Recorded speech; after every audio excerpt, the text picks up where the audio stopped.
ആ ഫ്രീ ആണോ? അതെ, എന്താ സിഞ്ചു? അതില്ല മാം, എന്നെ ഒരുപാട് ഫ്രണ്ട്സേ അവർ വീട്ടിൽ പല സ്ഥലത്ത് പഠിച്ചിട്ട് കുറേ തവണ എക്സാം ഒക്കെ എഴുതി പക്ഷെ പാസ്സാവുന്നില്ല. ഓക്കെ, പിന്നെ അവർക്ക് എക്സാം ഡേറ്റും കിട്ടുന്നില്ല. അപ്പം നമ്മുടെ ഫ്ലാഗ് അവരെ ഹെൽപ്പ് ചെയ്യുമോ?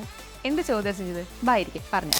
അതുപോലെ ഈ വരുന്ന നവംബർ 27 നമ്മുടെ സ്കൂളിൽ B2ന്റെ എക്സാം പ്രിപ്പറേഷൻ ബാച്ചായിട്ട് തന്നെ സ്റ്റാർട്ട് ചെയ്യുന്നുണ്ട്. ഒരു മാസത്തെ കംപ്ലീറ്റ് പാക്ഡ് പ്രിപ്പറേഷൻ കോഴ്സായിട്ടാണ് ഷെഡ്യൂൾ ചെയ്തിട്ടുള്ളത്. ഗ്രാമർ കറക്ഷൻസിൽ തുടങ്ങി അതിനോടൊപ്പം തന്നെ ഇൻറ്റൻസീവ് ട്രെയിനിങ്ങും പ്രാക്ടീസും മാത്രമല്ല തുരുതുരാന്ന് മോക്ക് ടെസ്റ്റും ഉണ്ടായിരിക്കും. നല്ലപോലെ പണിയെടുപ്പിക്കും കേട്ടോ. അതുകൊള്ളാം, നല്ലോണം പണിയെടുക്കണമല്ലോ, എന്നാലല്ലേ എക്സാം പാസ്സാകാൻ പറ്റുള്ളൂ. മാം, ഇപ്പോൾ ഞങ്ങൾ റെഗുലർ ബാച്ചിൽ തരുന്ന അതേ ആക്ടിവിറ്റീസ് തന്നെ അവർക്കും കൊടുക്കുമോ? എന്ത് ചോദ്യം അത്? ഫ്ലാഗിൽ വന്നാൽ പിന്നെ എല്ലാവരും ഫ്ലാഗിൻ്റെ സ്റ്റുഡൻസ് തന്നെയല്ലേ. സിഞ്ചുവിന് അറിയില്ലേ NGS എന്താന്ന്? അറിയാം, നേറ്റീവ് ജർമ്മൻ സ്പീക്കിംഗ് സെഷൻ. അതെ, അപ്പോൾ ലേൺ എന്താ? Language exposure for real life. അത് തന്നെ. ഇത് കൂടാതെ German books library, 1-on-1 speaking sessions, German movies in our own, 7.1 Atmos Theatre, അങ്ങനെ ഒരുപാട് അടിപൊളി എൻ്റർടൈനിങ് ആയിട്ടുള്ള ഒരു മാസത്തെ ഫുള്ളി പാക്ഡ് തീവ്ര പരിശീലന ബാച്ച്. സിഞ്ചു ഒരു കാര്യം ചെയ്യുക, ഫ്രണ്ട്സിൻ്റെ കോൺടാക്ട് നമ്പർ എനിക്ക് താ, ഞാൻ അവരെ വിളിച്ച് സംസാരിക്കും. എന്തിന്? മാമിൻ്റെ ടൈം കളയണ്ട, ഞാൻ ഇപ്പം തന്നെ അവരോട് പറഞ്ഞേക്കാം. അവർ നാളെ തന്നെ മാമിനെ ഒന്ന് കണ്ടോളൂ.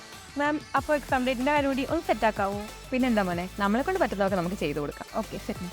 സിഞ്ചു, ഫ്രണ്ട്സ് എത്ര പേരുണ്ടാവും? കൺഫേം ആയിട്ടില്ല, എന്നാലും 4 പേരുണ്ട്. എന്നാ ഓക്കെ. ആകെ 12 പേർക്കുള്ള സീറ്റേ ഉള്ളൂ കേട്ടോ. ഇപ്പം തന്നെ 5 സീറ്റ് ഫില്ലായിട്ടുണ്ട്. അതാ ചോദിച്ചത്. ജർമ്മൻ B2 എക്സാം പ്രിപ്പറേഷൻ തീവ്ര പരിശീലന batch. Limited seats available. Register now.